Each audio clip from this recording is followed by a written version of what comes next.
Gentlemen, welcome back to the Tiege Hanley Starting a Business, Building a Brand vlog. This one, big number 306. So last vlog, I was a little bit under the weather. I was just starting to get like a sinus thing. And I still have that little sinus thing going on. And so if I look tired, that is why. If I sound a little weird, that is why. I'm feeling good. And tomorrow I'm going to the beach with my spicy senorita, and I'm super pumped for 2 nights at my favorite place other than my house. Speaking of house, we're going to talk about that today a little bit, give you a bit of an update, also answer some of your amazing business questions. The other thing I just want to address, because it was apparently a hot topic last week, was my hair.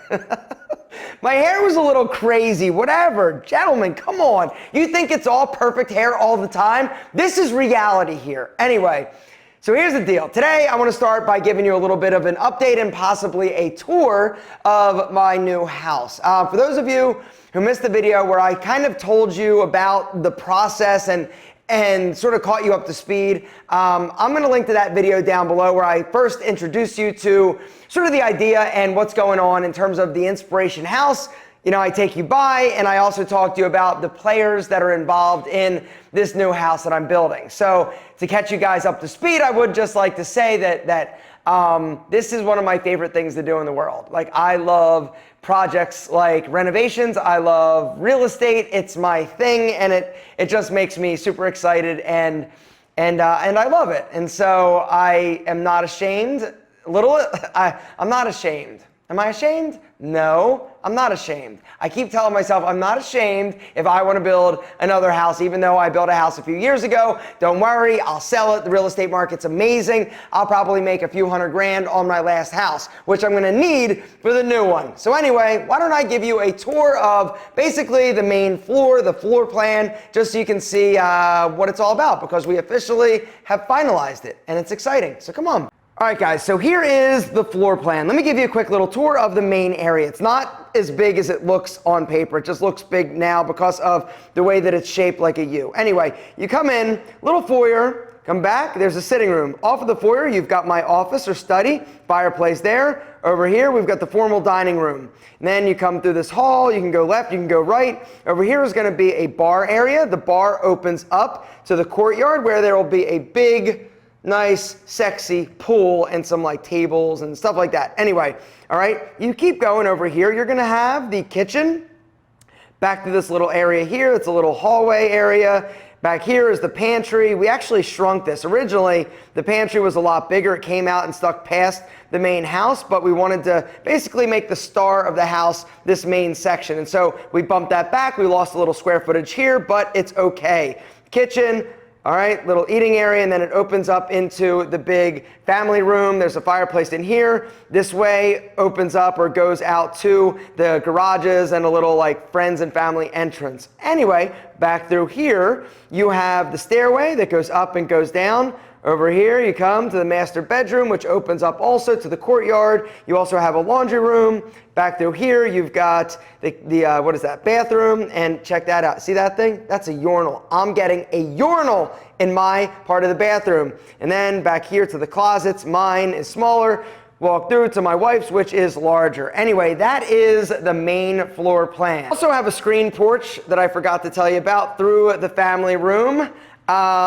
So here's the deal.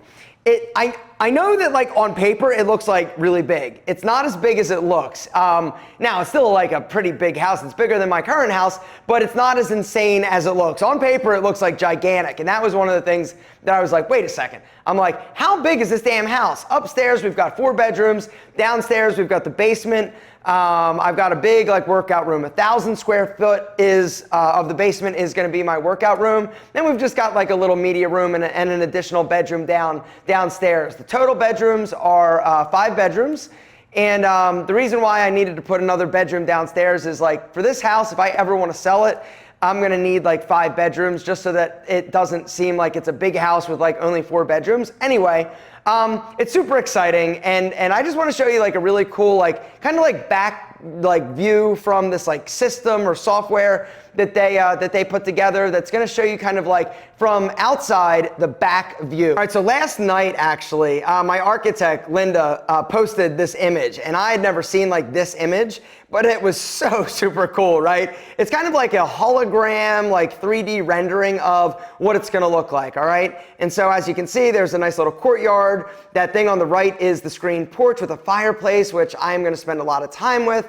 On the left, that is basically that big square glass box is the bedroom that is opening up to the courtyard. Now, we have changed that. We are making that a little bit smaller because it just doesn't look quite right, but this is basically the back of my house. We're still tweaking a few little things, but it's all starting to come together, and it's super exciting. We're gonna be breaking ground in January, but what I'd like to do actually is show you a house that the team that is doing mine, the architect, the builder, the kitchen guy, and also the interior designer, they did a house that was featured in this magazine. And after I show you this house, because it has a very similar kind of like aesthetic in terms of what's going on inside, I'm going to tell you the story about the dude who's actually living here, which is so incredibly inspiring if you are an entrepreneur. But let me just show you kind of what it looks like. All right, so as you can see, this is kind of like a family room. It's hard to really kind of see, but it's a similar aesthetic, right? The big glass and iron windows, tall ceilings, fireplace, brick, slate, very similar to mine. Foyer, what's that? Dining room, like dog, kitchen, his study, his office, another little room in there. Dining room, look at that chandelier. True story, that chandelier, guess how much that thing cost? You'll never guess, but it was expensive. They just did like some cool things, like out back, you've got a patio, you've got a sitting area over here, you've got a pool, just really beautiful, clean, classic stuff. There's the pool, right? They've got a pool house. I do not have a pool house. And their bedroom, bathroom, powder room, closets, more stuff. This thing is, look at their basement. Their basement, insane, right? They've got like all this. They've got a bowling alley down there, huge wine cellar. My basement basically is nothing like this, and that's it. So that house was, let's see, 5 times more expensive than mine is gonna be. But the guy who built it is just such an inspirational entrepreneurial tale, right? His name is Sean Belnick. And he started a business, online business, basically selling, I think, like office chairs when he was 17 years old, years ago, right? And I don't remember like the whole story, but I do know that over the years, he has built this business into just like a crazy successful business.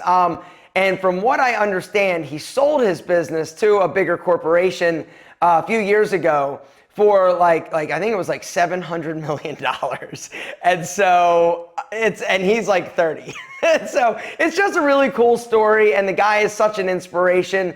And when they were talking to me and telling me about this house, I'm like, oh, really? What did he do? And then they ended up telling me. And it's a really cool entrepreneurial tale. 17 years old, like 17. What were you doing when you were 17? Me, when I was 17, I was definitely not starting businesses. I was thinking and dreaming about, oh, I'm going to go to college, and then I'm going to, try and get a fitness ed. This dude was like crushing it at a super early age. And it's just really incredible and proves that age is just a number. If you've got the will, you've got the way, you've got the desire. Like, he wasn't handed like a bunch of, he just basically started like, I think it was like drop shipping, like office chairs, started a website like officechairs.com or something like that. Anyway, incredible story. All right, so where are we with the house building construction? The plans, essentially, the layout is done. We just had a meeting this past Monday with the landscape architect. I didn't know that I needed a landscape architect, but apparently you do in order to like lay out like retaining walls and different things. There's also a big pipe through this lot that we've got to end up moving and reconfiguring, but things are moving ahead. I am having so much fun, and the more and the closer it gets to actual like breaking ground, I'm like a giddy schoolgirl. I am so pumped and excited. I've been saving my pennies. I've got myself on like a savings plan, and every month I need to save. Like it's a lot of fun, and I just love doing it. And so it's something that I can kind of focus on while I'm not focusing on business and doing YouTube videos and stuff like that. But it's cool. You know, like I said, if you guys dig this, if you dig information about this, why don't you drop me one of these and in the comments say, yeah, we like this process. Keep talking about the house building process. And so when I actually break ground, we'll actually go over there. I'll show you a little bit more as we kind of progress through there in stages. I also want to someday introduce you to the people that are involved, the architect, the builder, along with the two designers, because they in and of themselves, like, all four of the people that I've got helping me with this project is just, they're so inspiring. Like I've got like business crushes on like all of them.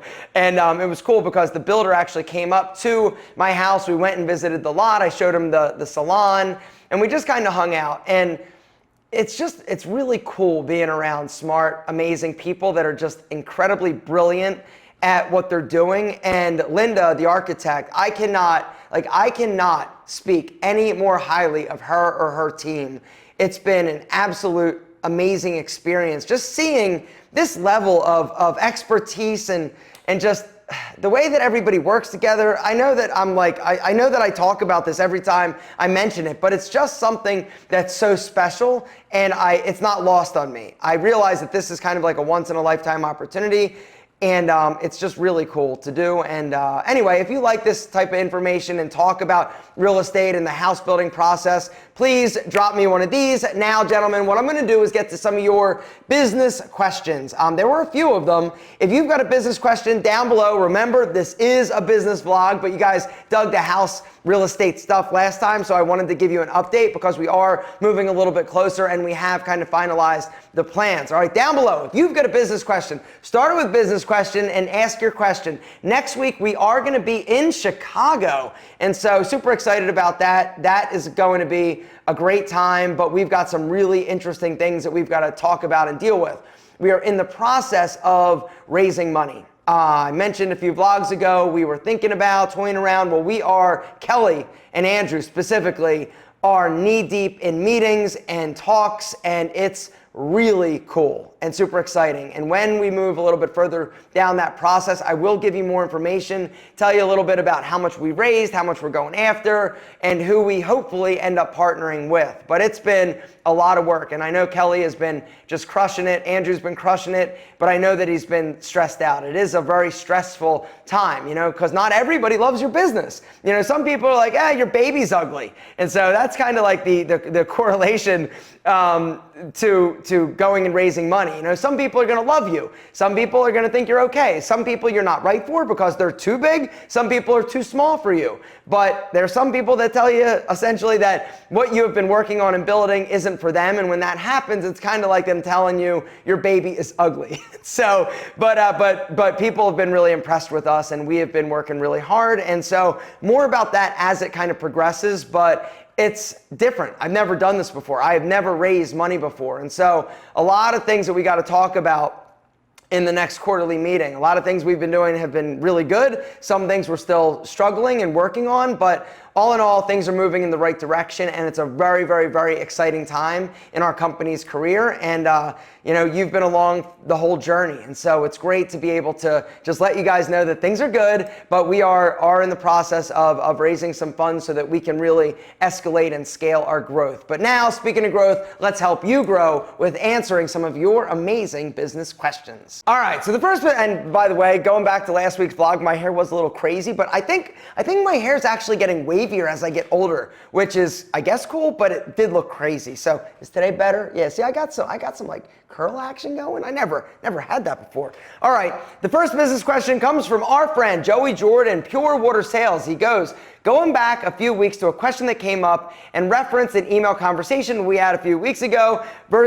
This question is all about net sales versus gross sales. All right, so the question was, When you mentioned it cost 50 cents to make the bike part, and oh, you want to see my bike part? So Area 627, I mentioned that we actually invested in a business. It's called Dispatch, all right? And what we make, all right, there's a little tin that it comes in, is this, I always do that, all right? Little thing that looks like that, all right? This is for your head gasket for a mountain bike or a road bike, all right? You can actually customize it. So I did one that said Alpha M, get to work, right? That's kind of my thing. Inside my watch, it says get to work. Referencing, you know, you can figure it out even when things are bad, but just get to work, figuring it out. Anyway, so I mentioned that one of the reasons why we love this business is that the product itself costs like 50 cents to make, right? We're selling them for $20. And then there was a comment, it was like, yo, you shouldn't be talking about the margin and the fact that it only costs you 50 cents. And what I was saying in that vlog, we were talking a little bit about, well, I didn't mention, but I should have mentioned, is that, okay, so the actual like physical cost of this product is 50 cents, all right? Now, how much does it really cost? That's not like the real cost. So the question basically is talking about, you know, the difference between gross and net. Now, in terms of this product, yes, it costs like 50 cents to make, and we're selling it for, call it $20. Gross is the total big, sexy number, right? We're selling it for $20. But in terms of profit margin, it's very different in what you actually take home. And so, yes, it costs us, you know, 50 cents to make, and that is just like loose numbers. It's a little bit more than 50 cents. But what it really costs, you've got to figure in all of your other costs associated with that product, right? This little tin that comes in, all right, that's not free. All right, the little card that comes in, that's not free. The actual like labor that it takes, the real estate that it's in, the building, the machinery, like the shipping costs, like there are a lot of other costs, fixed costs that go into this product. So it's not 50 cents. It might be closer to all in, like say $3 or $4 or maybe even $5. And so yes, it's still good margin, but when you think and you hear about the big, you know, sexy number in terms of gross revenue that something is generating, that doesn't take into consideration all of the fees, all of the costs, all of the extra expenses that you have as a business to manufacture that product. Did that make any sense? Essentially what we're trying to, and what I am trying to explain, is that when you hear that big sexy number, that gross revenue number, it is not what you're actually taking home. And you got to understand that. It is all about what your profit margin is. And so I'll give you a real world example. Say, for instance, the hair salon.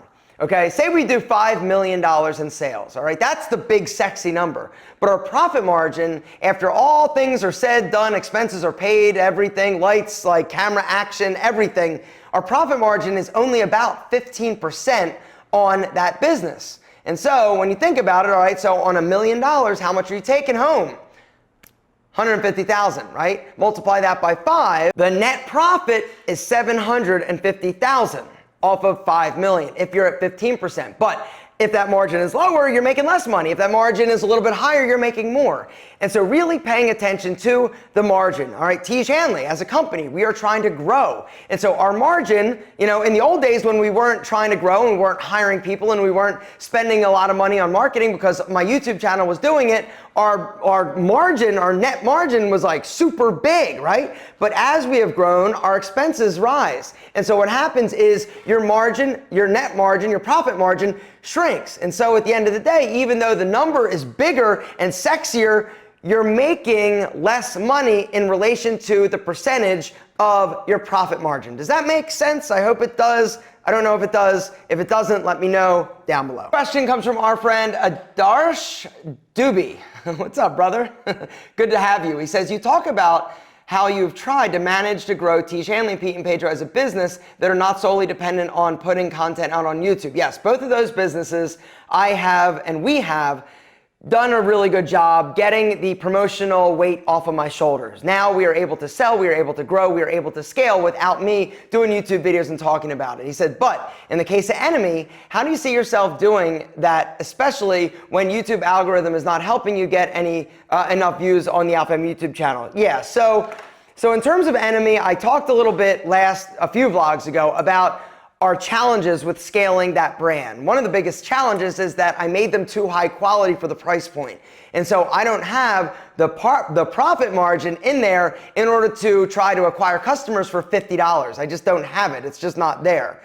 And so what I have been doing is actually going back to the drawing board and trying to figure out some messaging. with Enemy, if I'm being honest, when I really think about it, I think that my advertising message was wrong. And so I think that what I was trying to do was say, hey, these are really, really, really great, crazy, amazing quality sunglasses for only $100. But then the problem is that now I'm competing with people like Shady Rays and some of these other brands that are like, hey, we make super premium glasses, but they're $50. And so if you're a consumer and you don't understand that Zeiss lenses are 5 times the quality of a non-Zeiss lens, or that Mazzucchelli acetate is like 3 times as good as, cheap acetate or plastic even, spring hinges are much more expensive as a component than regular like hinges. Like, how am I supposed to compete against a $50 product? I'm saying mine are super high quality. They're saying theirs is super high quality. So what I think I really need to focus on is the fact that our designs are custom, and that our designs are super sexy.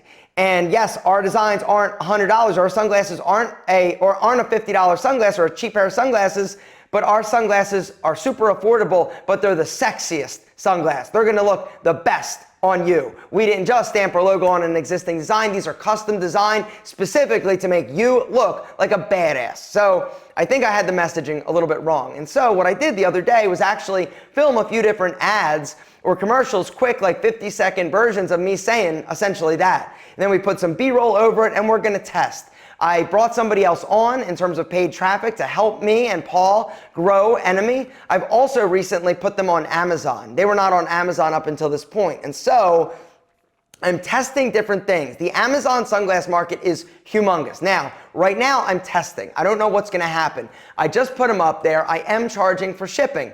Every other sunglass company does not charge for shipping. And so the idea and plan is to, for 2 basically weeks, just sort of get it out there and see what happens. Do we get sales? What happens? What is the feedback? And all that good stuff. Work out our system, our systems. But then I want to do another test where I offer free shipping or make it prime. How does that change? Maybe even increase the price $4 to $99. I don't know. There's other things that we're trying and testing. It's not a quick fix. It's not a quick solution, but there are things that we're doing both in paid traffic and in the sales channels that are a little bit different than what I was doing, along with the messaging. I feel like the messaging was wrong, and I need to figure out what that real sales message is. Ours are the sexiest, crazy high quality, under $100, custom design, sexy, make you look like a badass. Hopefully that's a little bit better than ours are really high quality. They're just not $50 cheap sunglasses, because cheap sunglasses, if I'm being honest, are cheap sunglasses. So the next business question also has to do with the Enemy sunglasses, and this is a question that I've seen a few times and I haven't known how to answer it really.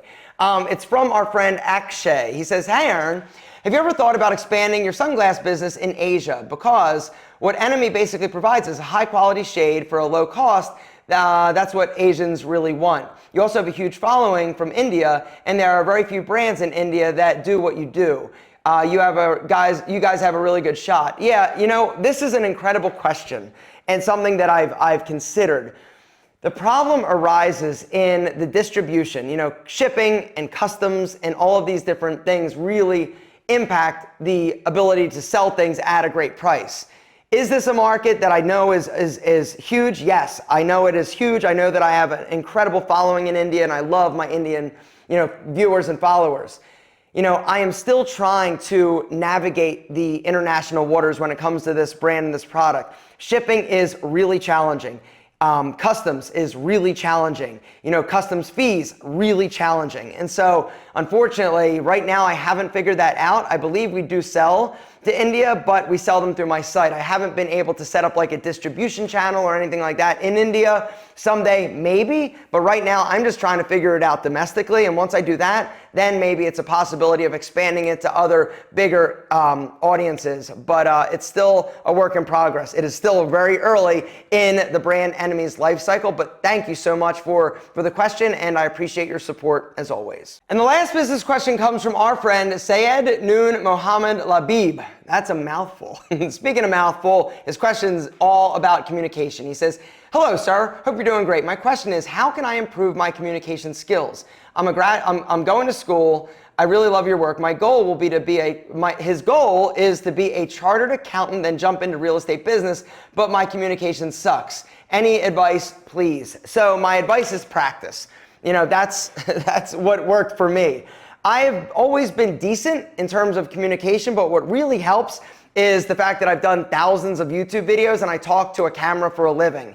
But your communication and you're having the ability to deliver a message and really tell a good story is something that is so incredibly powerful. Because if you do have that skill, because a lot of people, most people don't, you're going to be so far ahead of other people, it's ridiculous. But having the ability to, like I said, engage with people and tell a story and tell an engaging story is something that's like a superpower. So it does come down and boil down to practice, if I'm being honest. And so practice, just keep practicing, keep talking, maybe film yourself, talk, talk, talk. Speaking of talking, that's where I'm going to stop. Gentlemen, we love you more than our double monk strap shoes. Next week, I'll see you in Chicago. Bye and thank you. If you've got a business question, down below, start it with business question and ask your question. Is my hair better? Hopefully. Anyway, later.